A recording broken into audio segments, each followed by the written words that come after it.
அன்புள்ளம் கொண்ட நண்பர்கள் அனைவருக்கும் எனது பணிவான வணக்கங்கள். இந்த ஆடி மாதம் அப்படிங்கிறது நமக்கு நம்ம கலாச்சாரத்தில் ரொம்ப ஒரு முக்கியமான மாதம். அம்மன் வழிபாடு இந்த ஆடி மாதத்துல நடக்கிறது. எல்லா ஊர்லேயும் எல்லா கிராமங்கள்லையும் வழி வழியாக நம்ம இந்த அதுவும் கிராம தேவதைகள் ஆடி மாதத்தில் நடக்கும். அது மாதிரி விளக்கு பூஜைகள் பல ஆலயங்களில் விளக்கு பூஜைகள் நடக்கும். இது ஒரு சாமி கும்பிடுற மாசமா நம்ம வச்சிருக்கோம். அது மட்டும் இல்லை, இந்த ஆடி மாசத்துலேருந்து நமக்கு தட்சிணாயனம் அப்படின்னு ஆரம்பிக்கிறது. இந்த தட்சிணாயனம்ன்றது தேவலோகத்துல இரவு பொழுது இல்லை, இந்த இரவு பொழுது தட்சிணாயனம்ன்றது. அதுல இந்த ஆடி மாசம்ன்றது சாயந்தர நேரம். எப்படி சாயந்தர நேரம் விளக்கேற்றுறோம்னு சொல்றோம்ல, அதனாலதான் இந்த ஆடி மாசம் நமக்கு விளக்கு பூஜை எல்லாம் நடக்குது. இந்த ஆடி மாசம்ன்றது ஜூலை மாசம் 17ஆம் தேதியிலேருந்து ஆகஸ்ட் மாசம் 16ஆம் தேதி வரைக்கும் இங்கிலீஷ் தேதிகள்ல நமக்கு வருது. ஸோ இந்த ஆடி மாசத்தை பொறுத்தளவுல நமக்கு ஒவ்வொரு கிரகமும் எப்படி இருக்கு அப்படின்னு முதல்ல பார்க்க போறோம். இந்த ஆடி மாசத்துல நமக்கு மீன ராசியில சனி பகவான் வக்ரமா இருக்கார். அது மாதிரி சுக்கிரன் ரிஷப ராசியில இருக்கு. ஆனா சுக்கிரன் ஆமா ஆடி மாசம் 10ஆம் தேதி சுக்கிரன் மிதுன ராசிக்கு போறார். ஸோ மிதுன ராசியில குருவோட சுக்கிரன் சேருது. இது ஒரு யோகத்தை கொடுக்கறது. ஒரு சில ராசிகளுக்கு நல்ல யோகத்தை கொடுக்குது. அதே மாதிரி புதன் வக்ரம் அடைகிறார். அவர் ஆடி பிறந்த உடனே புதன் ஆடி 2ஆம் தேதியே புதன் வக்ரம் ஆகிறார்.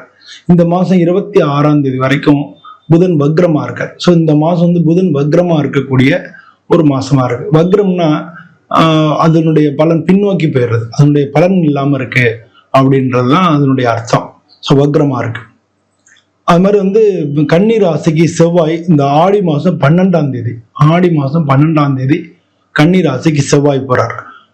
ஆடி 12 அப்படின்னா 28 ஜூலை 28ஆம் தேதி, ஜூலை மாசம் 28ஆம் தேதி உங்களுக்கு செவ்வாய் கன்னி ராசிக்கு போறார். இதுதான் இந்த மாசம் இருக்கக்கூடிய சூழ்நிலைகள், கிரகங்களுடைய மாற்றங்கள். ஸோ இந்த மாற்றங்கள் ஒவ்வொரு ராசிக்கும் எந்த விதமான தாக்கங்களை ஏற்படுத்த போறதுன்னு பார்க்க போறோம். வாங்க நம்ம வீடியோக்குள்ள போய் முழுமையா பார்ப்போம். அன்புள்ளம் கொண்ட மகர ராசி அன்பர்களே, மகர ராசின்றது காலபுருஷ தத்துவத்துல 10வது வீடா இருக்கு. இந்த ராசிக்கு அதிபதி சனி பகவான் தான். இந்த ராசிக்கு 2ஆம் இடத்துல ராகு இருக்கு. 3ல சனி பகவான் வக்ரமா இருக்காரு. உங்களுக்கு 5வது வீட்டில் இருக்கிற சுக்கிரன் இந்த மாதம் ஆடி மாதம் 10ஆம் தேதி அன்னைக்கு 6வது வீட்டுக்கு போறாரு. 6வது வீட்டில் ஆல்ரெடி உங்களுக்கு குரு பகவான் இருக்கார். உங்களுக்கு 7வது வீட்டில் சூரியனும் புதனும் இருக்காங்க. புதன் வக்ரமா இருக்கார். கிட்டத்தட்ட இந்த மாதம் ஃபுல்லாக ஆடி 2ல ஆரம்பிச்சு ஆடி 26 வரைக்கும் புதன் வக்ரமா இருக்கு. உங்களுக்கு 8வது வீட்டில் செவ்வாயும் கேதுவும் இருக்கு. செவ்வாயும் கேதுவும் உங்களுக்கு 8வது வீட்டில் இருக்கு. அதில் செவ்வாய் இந்த ஆடி மாதம் 12ஆம் தேதி அன்னைக்கு உங்களுக்கு 9வது வீட்டுக்கு செவ்வாய் போறார். ஸோ இதான் இந்த மாதம் இருக்கக்கூடிய கிரக சிச்சுவேஷன். இது உங்களுக்கு எந்த மாதிரியான பலன் கொடுக்கறது அப்படின்னு பார்க்க போறோம். உங்களுக்கு பொதுவாக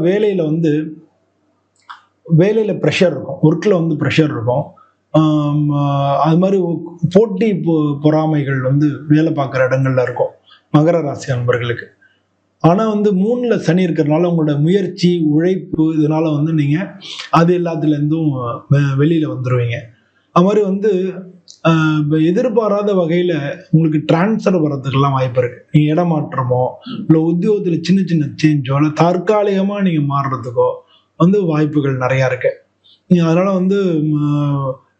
பெரிய அதிகாரிகள்ல நீங்க போய் பார்க்க வேண்டி வரலாம். இதெல்லாம் தொழில் ரீதியா நீங்க இந்த மாசம் வரக்கூடிய ஒரு சில மாற்றங்களா இருக்கு. நீங்க பிசினஸ் பண்றீங்கன்னா புதிய உங்களுக்கு புதிய கஸ்டமரை நீங்க போய் சந்திக்க வேண்டி வரலாம். உங்களோட கிளைண்ட்ஸ் மீட்டிங்ஸ் நிறைய நடக்கலாம். புது ஆர்டர்ஸ் எல்லாம் வர்றதுக்கான வாய்ப்புகள் நிறைய இருக்கு. அது உங்களுடைய முயற்சி உழைப்பு பொறுத்து தான் இதெல்லாம் வரப்போறது. இதுக்கு அது மாதிரி பணத்தை பொறுத்தளவுல பொதுவாக சொத்து சம்பந்தமான வாக்குவாதங்கள் ஏற்படுறதுக்கான வாய்ப்புகள் நிறைய இருக்கு. அது மாதிரி கடன் நீங்க எங்கேயானு வாங்குறதுக்கு இல்லை கடன் சம்பந்தமான முயற்சிகள் இதெல்லாம் கடன் சம்பந்தமா உங்களுக்கு சக்சஸ் ஆகிறதுக்கு நீங்க முயற்சி பண்ண வேண்டியதா இருக்கும். கொஞ்சம் உங்களுடைய முயற்சி இருந்தாதான் கடன்ல உங்களுக்கு சக்சஸ் ஆகும். உங்களுக்கு அதே நேரத்தில் வந்து உங்களுக்கு மகிழ்ச்சியான செலவுகள், நீங்கள் எல்லாரோடையும் எங்கேயானு வெளில போகிறதுக்கோ, இல்லை உங்கள் ஃப்ரெண்ட்ஸ் எல்லாம் பார்க்கறதுக்கோ, இல்லை ஃபேமிலியோட வெளியில் போய் மகிழ்வான தருணங்கள் வர்றதுக்கான வாய்ப்புகள், அது மூலமாக செலவினங்கள் ஏற்படுறதுக்கான வாய்ப்புகள் நிறையா இருக்கு. அப்புறம் குடும்பத்தை பொறுத்தளவுல கணவன் மனைவிக்குள்ள வந்து நல்ல உறவு தான் இருக்கும். ஆனாலும் வந்து ராகு கேது இருக்கிறதுனால கொஞ்சம் வெளிப்படையா நீங்க பேசிக்கிட்டீங்கனாலே பிரச்சனைகளை நீங்க தவிர்த்திடலாம். அதே மாதிரி வந்து பேச்சுவார்த்தையில வந்து வாக்குஸ்தானம், உங்களுக்கு வந்து 2ஆம் இடத்துல ராகு கேது இருக்கு இல்லையா? ராகு இருக்கு, 8ல வந்து கேது இருக்கு. ஸோ ராகு கேது இருக்கிறதுனால நீங்க பேசும்போது ஜாக்கிரதையா பேசணும். இல்லாட்டினா பேச்சுனால பிரச்சனைகள், சிக்கல்கள் வர்றதுக்கு வாய்ப்புகள் நிறையா இருக்கு. அது மாதிரி பக்கத்து வீடு இது மாதிரி அவங்களோடலாம் வாக்குவாதங்கள் வர்றதுக்கு, பக்கத்து வீட்டில் சண்டை வர்றதுக்கெல்லாம் வாய்ப்புகள் நிறையா இருக்கு. ஆனால் குடும்பத்தை பொறுத்தவரை தன்னம்பிக்கை வந்து நல்லா அதிகமாக இருக்கும். படிக்கக்கூடிய மாணவர்களுக்கு வந்து அவங்களுடைய திறமைகள் இந்த மாதம் வெளிப்படுறதுக்கான வாய்ப்புகள் மிக அதிகமாக இருக்கு. ஆனால் தேர்வு அப்படி வந்து அவர் சின்ன சின்ன தடைகள் வரலாம். தேர்வு நேரத்தில் உடம்பு சரியில்லாமல் வந்துடலாம், இல்லை தேர்வு நேரத்தில் வீட்டில் ஆச்சும் வேலை வந்துடலாம்.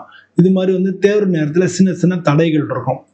ஆனாலும் உங்களுடைய முயற்சிக்கு நிச்சயமா வந்து வெற்றி கிடைக்கும். ஏன்னா 3ஆம் இடம் முயற்சி ஸ்தானத்துல சனி பகவான் இருக்கிறனால உங்க முயற்சிக்கு நிச்சயமா வெற்றி கிடைக்கும். உங்களோட உடல்நிலையை பொறுத்தளவுல வந்து ஏதானும் அலர்ஜி ஏதாச்சும் வரலாம். அதே மாதிரி வந்து கை காலில் காயங்கள் ஏதான ஏற்படுறதுக்கான வாய்ப்புகள் மிக அதிகமா இருக்கு. அது மாதிரி சாப்பிடுற குடல் பிரச்சனை, வயிறு வந்து உப்புசமா இருக்கு, வயிறு எரியுது, இல்லாட்டினா வயிற்று வலி, இல்லாட்டினா ஜெரிமான கோளாறு, இது மாதிரி குடல் சம்பந்தப்பட்ட பிரச்சனைகள் ஏதாச்சும் வரலாம். அது மாதிரி வந்து டயர்ட்னஸ், நீங்க வேலை பார்க்கறதுனால வரக்கூடிய டயர்ட்னஸ் அதெல்லாம் வரலாம். இதெல்லாம் வந்து இந்த மாதம் வர்றதுக்கான வாய்ப்புகள் மிக அதிகமா இருக்கு. பொதுவாக இந்த மாசத்துல வந்து நீங்க ஆடி மாசம் இல்லையா, அம்மனை வணங்குறது ரொம்ப ரொம்ப நல்லது.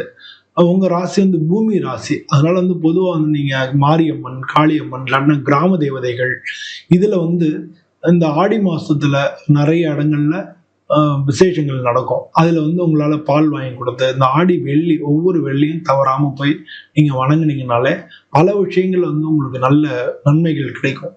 ஏன்னா 5ல இருக்கக்கூடிய சுக்கிரன் வேற 6க்கு போறாரு, 6ஆம் இடத்துக்கு போறாரு. இந்த 6ஆம் இடத்துல சுக்கிரனும் குருவும் சேரும்போது உங்களுக்கு நீங்க கடன் கேட்ட இடத்துல கிடைக்கும். உங்களுடைய முன்னேற்றத்துக்கான வாய்ப்புகள் மிக மிக அதிகமா இருக்கும். கூட வேலை பார்க்குறவங்களுடைய ஒத்துழைப்பு நல்லா இருக்கும்.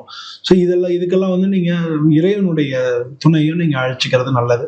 அதனால வந்து இந்த மாசத்தை பொறுத்தவரை ஆடி மாசத்துல ஆடி வெள்ளி அன்னைக்கு நீங்க வந்து அம்மன் கோயிலுக்கு போய், இல்லை கிராம தேவதைகள் இருந்ததுன்னா அந்த கோயிலுக்கு போய் நீங்க வந்து வணங்குறது உங்களுக்கு மிக நல்ல பலன்களை கொண்டு வந்து கொடுக்கும். ஆடி வெள்ளி அன்னைக்கு விரதம் இருந்து வழிபடுங்க. ஆடி அமாவாசை அன்னைக்கு முன்னோர்களுக்கு, ஏன்னா 3ஆம் முயற்சி ஸ்தானத்துல இருக்கிற மட்டும் இல்ல, திடீர் அதிர்ஷ்டங்கள், திடீர் வாய்ப்புகள் கிடைக்கிறதுக்கும் சான்சஸ் இருக்கு. அதனால ஆடி மாசம் அன்னைக்கு, ஆடி அமாவாசை அன்னைக்கு முன்னோர்களுக்கு தர்ப்பணம் திதி கொடுக்கறது, இந்த மாதிரி எல்லாம் வந்து விட்டு போனா அது மாதிரி வந்து நம்ம செஞ்சாலே அந்த விடுபட்டதோடைய இது வந்து நீங்கும். அதனால அதெல்லாம் வந்து பண்ணிக்கிறதும் ரொம்ப நல்லது. பொதுவாக மகர ராசிக்காரங்களுக்கு இந்த மாசத்துல சுப நாட்கள், நல்ல நாட்கள் அப்படின்னு பார்த்தோம்னா ஜூலை மாதம் 17, 25, ஆகஸ்ட் மாதம் 1ஆம் தேதி, 8ஆம் தேதி, இதெல்லாம் வந்து உங்களுக்கு சுபமான நாட்களாக இருக்கு. உங்களுக்கு வந்து கொஞ்சம் கவனிக்க வேண்டிய சிக்கக்கூடியது ஜூலை மாதம் 22, 27, ஆகஸ்ட் 5, இதெல்லாம் வந்து உங்களுக்கு கொஞ்சம் சிக்கலான நாட்களாக இருக்கு. பொதுவாக வந்து மகராசி அன்பர்களுக்கு இந்த மாதம் எல்லா வகையிலையும் நன்மையும் நடக்கணும்னு சொல்லி நானும் சுவாமியை பிரார்த்தனை பண்ணிக்கிறேன். உங்கள்கிட்ட இருந்து விடைபெறுகிறேன். நன்றி, வணக்கம்.